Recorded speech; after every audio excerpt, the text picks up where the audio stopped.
El 6 de abril de 1994 volvía de Tanzania el presidente de Ruanda, Juvenal Habyarimana, junto con el presidente de Burundi y una pequeña comitiva.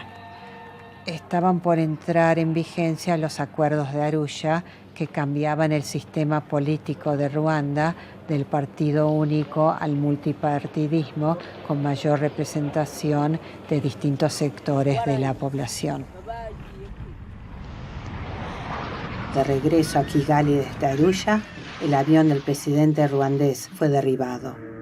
Cayó en el jardín del Palacio Presidencial.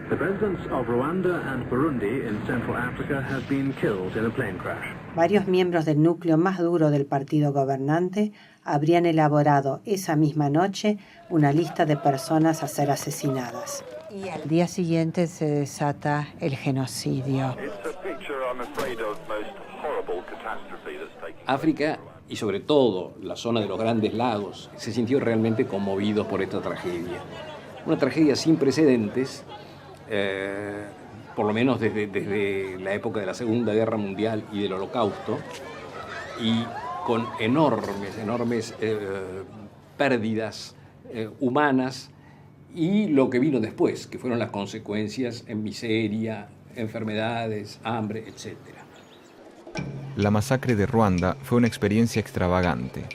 Los ruandeses no vivieron la masacre como un acto criminal, sino como un acto de supervivencia. Se mataron por la tierra. La primera versión de los hechos hablaba de una guerra tribal, de un exterminio étnico.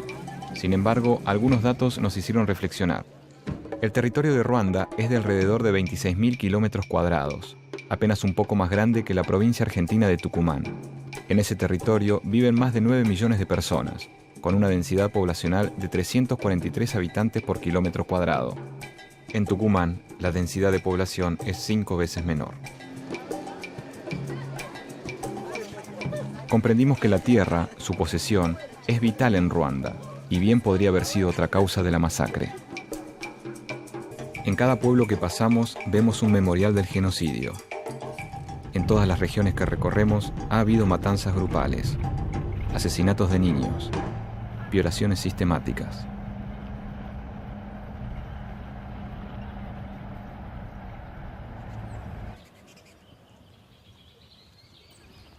Todo ese dolor está allí, conviviendo con la labor cotidiana de los campos.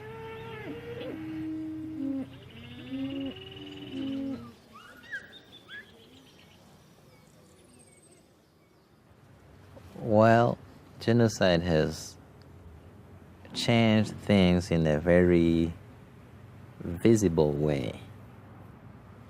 Because even though there has always been mistrust based on ethnicity, because of a long history that created stereotypes and prejudices between the two major ethnic groups, Hutus and Tutsis, it became even worse after the genocide. Because people don't have any choice, they live together. But after the genocide, they don't necessarily trust each other. So people, especially in the countryside, if it were not for the police, which is very powerful here and very efficient, would feel threatened by another group. So there's this climate of fear as well. Myself, I would never spend a night in the countryside. It has created a gap both between the ethnic groups and how people used to feel. I mean, to feel they would go freely anywhere and see friends and do everything. So it has changed now. You know, I was born in this country and I grew up here, and I've seen this conflict growing. But I've never thought that it would culminate in something this big, this bad. Because somehow you get used to the violence. It becomes a part of daily life. We could hear people being killed. I mean, like somebody was killed today, another person is killed 2 weeks after that, you get used to it. You hear that a grenade was launched and it killed so and so, that somebody was murdered in their house. But then you end up, you don't realize it's something big which is growing. Besides, we had the UN here. We knew nothing very bad would happen when the UN soldiers were here. So somehow there was an illusion of security. So yes, things were bad, but we also had hope that it would improve any minute. If you have bad government, that's one. You have bad politics, and then you create mass hysteria, you can get genocide anywhere in the world. So it was possible here in Rwanda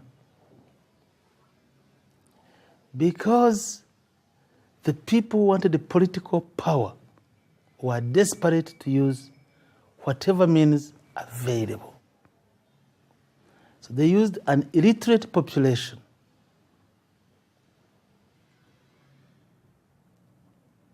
created the fear, raised mass hysteria, created the potential enemies.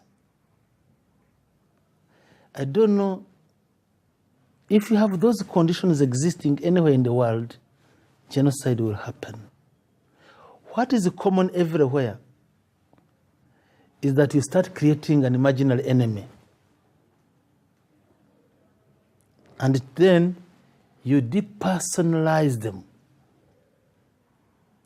In Rwanda, they were called cockroaches, or snakes, or people without tails, or people with tails at the back. So the people are no longer people, human beings like you and me. They are creatures made differently from you.